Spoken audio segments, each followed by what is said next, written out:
Good morning বন্ধুরা। আজ হলো 22 মে শুক্রবার। আজকের সকালের বিশেষ বিশেষ খবর হলো ষষ্ঠদশ বিধানসভার প্রথম অধিবেশনের প্রথম দিনই ভাষাগত এক অনন্য নজির স্থাপন হলো আসামে। গণতন্ত্রের প্রচলিত রীতিভঙ্গে সংবিধান স্বীকৃত ভাষার বাইরে মাতৃভাষায় বিধায়কদের শপথের বাক্য পাঠ করার অনুমতি দেওয়া হয়। ফলে সংবিধানের অষ্টম তফসিলে অন্তর্ভুক্ত না হলেও গর্বিত মনে নিজের মুখের ভাষায় শপথ নিতে পেরেছেন একাংশ নবনির্বাচিত বিধায়ক। মোট 10 ভাষায় শপথের বাক্য পাঠ করা হয়েছে বিধানসভায়, যার মধ্যে 4টি ভাষা সংবিধান স্বীকৃত নয়। ষষ্ঠদশ বিধানসভার প্রথম অধিবেশনের সূচনা হয় গতকাল থেকে। প্রথম দিন ছিল নবনির্বাচিত বিধায়কের শপথ গ্রহণ। 126 জন সদস্যের মধ্যে 124 জন সদস্য পদ ও মন্ত্রগুপ্তির শপথ নেন বিধানসভায়। অসুস্থতার জন্য গড় হাজির ছিলেন বদরুদ্দিন আজমল, তাই শপথ নিতে পারেননি তিনি। তাছাড়া প্রোটেম স্পিকার হিসেবে লোকভবনে রাজ্যপাল আগেই শপথের বাক্য পাঠ করান চন্দ্রমোহন পাটোয়ারিকে, তাই দুজনকে বাদ দিয়ে বাকি সব নির্বাচিত বিধায়ক শপথ নিয়েছেন। রাজ্য ভাষা অসমিয়া, বড়ো, বাংলা সহ মোট 10টি ভাষায় শপথ নেন বিধায়করা। সংস্কৃত, হিন্দি, ইংরেজি, রাভা, কার্বি, ডিমাসা, রাজবংশী ভাষায় শপথ বাক্য পাঠ করেছেন কেউ কেউ। ভাষাগত সম্প্রীতির দিক থেকেও এক অনন্য নজির স্থাপন হয়েছে ষষ্ঠদশ বিধানসভায়। 10 ভাষায় শপথের বাক্য পাঠ করেছে নবনির্বাচিতরা। আসলে সংবিধানের অষ্টম তফসিলের স্বীকৃত যে কোনো ভাষায় শপথ নেওয়ার অধিকার রয়েছে বিধায়কদের। সেই অনুযায়ী আসাম বিধানসভায় অসমিয়া, বাংলা, বড়ো, হিন্দি ও সংস্কৃত ভাষায় শপথের বাক্য পাঠ করাই রীতি। ইংরেজিতে শপথের বাক্য পাঠ করাও অনুমোদিত। কিন্তু আসামের মতো বিভিন্ন জাতি জনগোষ্ঠীর বসবাসকারী রাজ্যে নবনির্বাচিত বিধায়কদের মধ্যে কেউ কেউ নিজেদের মাতৃভাষায় শপথের বাক্য পাঠ করার অনুরোধ জানান। তাই সংবিধান স্বীকৃত না হলেও মুখ্যমন্ত্রীর সঙ্গে আলোচনা করে বিধায়কদের নিজেদের মাতৃভাষায় শপথ নেওয়ার অনুমতি দেন প্রোটেম স্পিকার।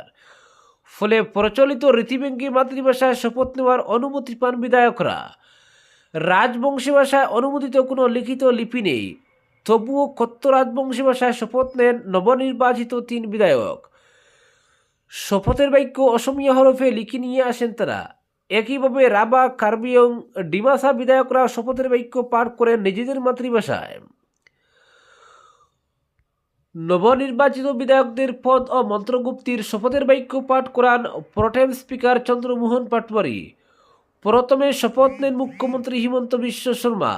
তারপর একে একে 4 মন্ত্রী রামেশ্বর তেলী, অতুল বোরা, চরণ বড়ো এবং অজন্তা নেওগ। এরপর প্রাক্তন অধ্যক্ষ, উপাধ্যক্ষ শপথ নেন। সেই তালিকায় আসেন সদ্য প্রাক্তন বিশ্বজিৎ দৈমারি, হিতেন্দ্রনাথ গোস্বামী এবং আমিনুল হক লস্কর। তারপর সিনিয়রিটির ভিত্তিতে শপথ হয় বিধায়কদের। সর্বাধিক 6 বার যারা নির্বাচিত হয়েছেন তারা শপথের বাক্য পাঠ করেন। এরপর ক্রমান্বয়ে 5 বার, 4 বার, 3 বার, 2 বার জয়ী বিধায়কদের শপথ হয়। সবশেষে নামের আদ্যাক্ষর অনুযায়ী শপথ নেন নবনির্বাচিত 47 জন বিধায়ক। তবে নিজেদের মাতৃভাষায় শপথ গ্রহণ করে গর্ববোধ করেছেন নবনির্বাচিত বিধায়করা। সাংবিধানিক স্বীকৃতি এখনও না মিললেও আসামের প্রতিটি জনগোষ্ঠীর রয়েছে পৃথক ভাষা। নিজেদের মধ্যে সেই ভাষায় কথা বলা, মনের ভাব প্রকাশের প্রচলনও রয়েছে। তবে বিধানসভায় সেই সব ভাষায় প্রচলন ঘটেনি। তবুও রীতিভঙ্গে নতুন সরকার মাতৃভাষায় শপথের বাক্য পাঠ করার অনুমতি দেয় বিধায়কদের। কোনো দলের পক্ষ থেকে এ নিয়ে আপত্তি তুলেননি কেউ। ফলে ভাষাগত সম্প্রীতির এক নতুন নজির সৃষ্টি হয়েছে রাজ্যে। অপরদিকে বাংলার সঙ্গে সংস্কৃত, হিন্দি, অসমিয়া শপথ বরাকের বিধায়কদের।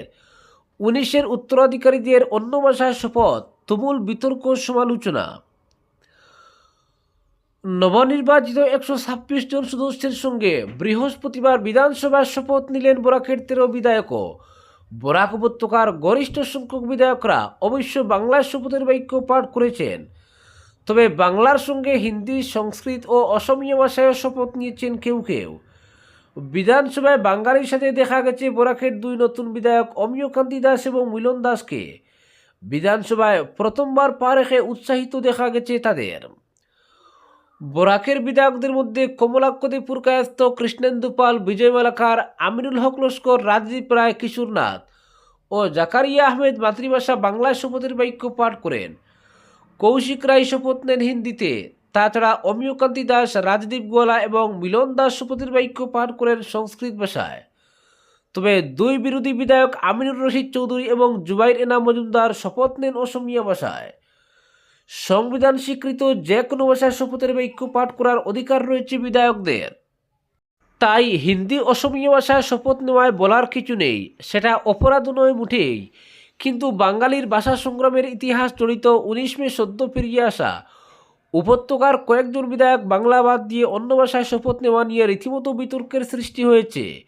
সামাজিক মাধ্যমে উপচে পড়েছে বিভিন্ন পোস্ট, বেশিরভাগই মেতেছেন সমালোচনায়, দীক্ষার অবধি দিচ্ছেন কেউ কেউ।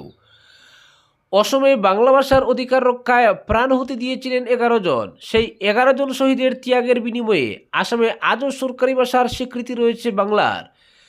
রাজ্য ভাষার আইন অনুযায়ী বরাক উপত্যকার সরকারি ভাষা হচ্ছে বাংলা।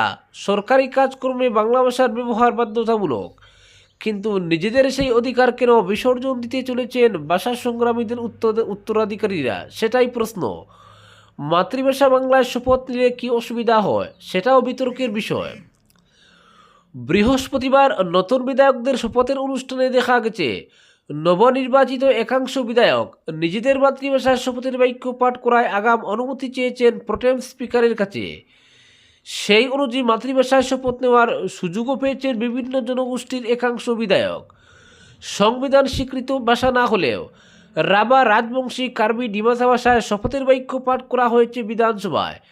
মাতৃভাষায় শপথ নিতে পেরে গর্বিত বোধ করেছেন তারা।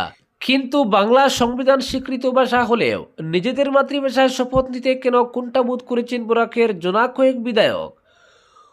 1960 সালে বরাকে অসমীয়া ভাষা চাপিয়ে দেওয়ার ফলেই ঐতিহাসিক ভাষা আন্দোলন হয়েছিল।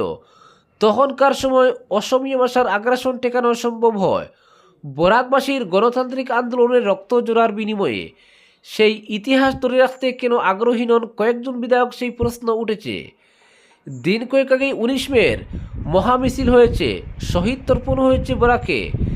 3 জেলার প্রচুর লোকেরা অংশ নিয়েছেন। কিন্তু 19-এর সেই কর্মযজ্ঞে ধর্মীয় সংখ্যালঘুদের অংশগ্রহণ একেবারে নগণ্য করার বিষয়টি চোখ এড়িয়ে যায়নি অনেকের। এরপর বিধানসভায় দুই কংগ্রেস বিধায়ক আমিনুর রশিদ চৌধুরী এবং জুবাইর এনাম মজুমদার অসমীয়া ভাষায় শপথ বাক্য পাঠ করে সেই বিষয়টিকে আরও জীবন্ত করে তুলেছেন বলে মনে করা হচ্ছে।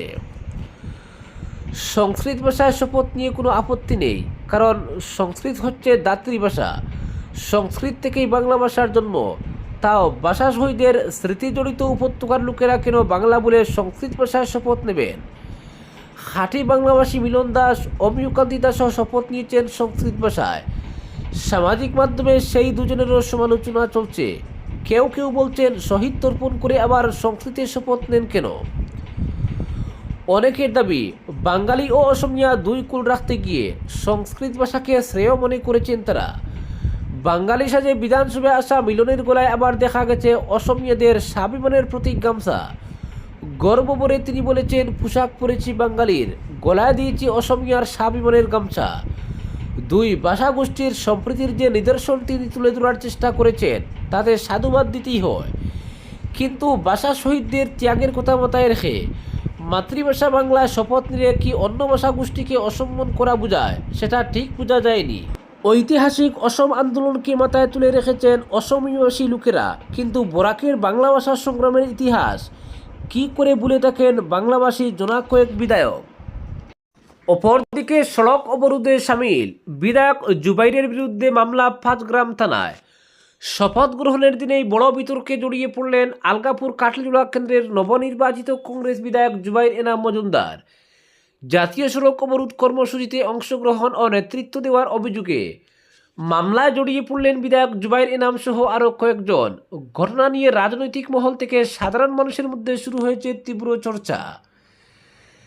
জানা গেছে গত 19 মে জানকীবাজার এলাকায় বিদ্যুৎস্পৃষ্ট হয়ে এক শ্রমিকের মৃত্যুর প্রতিবাদে জাতীয় সড়ক অবরোধ করা হয়। অভিযোগ, সেই আন্দোলনে সরাসরি অংশ নেন বিধায়ক জুবাইর এনাম মজুমদার, আলগাপুর কাঞ্চনপুর জেলা পরিষদ সদস্য আফতাবউদ্দিন লস্কর সহ অন্যান্যরা। সড়কের উপর বসে আন্দোলনে নেতৃত্ব দিতেও দেখা যায় তাদের বলে দাবি করা হয়েছে। অভিযোগ, দীর্ঘ প্রায় 2 ঘন্টা জাতীয় সড়ক অবরুদ্ধ থাকায় যান চলাচল সম্পূর্ণভাবে ব্যাহত হয়। দূরপাল্লার যানবাহন থেকে শুরু করে সাধারণ যাত্রীবাহী গাড়িও রাস্তার দুই পাশে আটকে পড়ে চরম দুর্ভোগের শিকার হন সাধারণ মানুষ। এই ঘটনাকে কেন্দ্র করে 5 গ্রাম থানায় 27/2026 নম্বর মামলা রুজু করা হয়েছে। মামলায় ভারতীয় ন্যায় সংহিতার 189(2), 285, 126(2), 35 দ্বারা প্রয়োগ করা হয়েছে। পাশাপাশি national highway act 1956 section 8(p) যুক্ত করা হয়েছে। পুলিশ সূত্রে খবর, জাতীয় সড়কে অবরোধ সৃষ্টি, জনসাধারণের চলাচলে বাধা এবং আইন শৃঙ্খলা পরিস্থিতির অবনতির অভিযোগকে গুরুত্ব দিয়ে এই মামলা দায়ের করা হয়েছে। এ বিষয়ে পুলিশ সরাসরি কিছু না বললেও জানা গেছে, তদন্তের জন্য আন্দোলনের সঙ্গে জড়িত একাধিক ব্যক্তিকে জিজ্ঞাসাবাদের জন্য তলব করেছে পুলিশ। ইতিমধ্যে কয়েকজনের নামে নোটিশও জারি করে পাঠিয়ে দেওয়া হয়েছে। এই তালিকায় বিধায়ক জুবাইর এনাম মজুমদার ও জেলা পরিষদ সদস্য আফতাবউদ্দিন লস্করের নামও রয়েছে। ঘটনাটি সামনে আসতেই রাজনৈতিক অঙ্গনে শুরু হয়েছে জোর বিতর্ক। একজন জনপ্রতিনিধি এবং আইনসভার সদস্য হিসেবে জাতীয় সড়ক অবরোধের মতো কর্মসূচিতে বিধায়ক জুবাইর এনামের প্রত্যক্ষ অংশগ্রহণে অনেকেই প্রশ্নের মুখে তুলেছেন।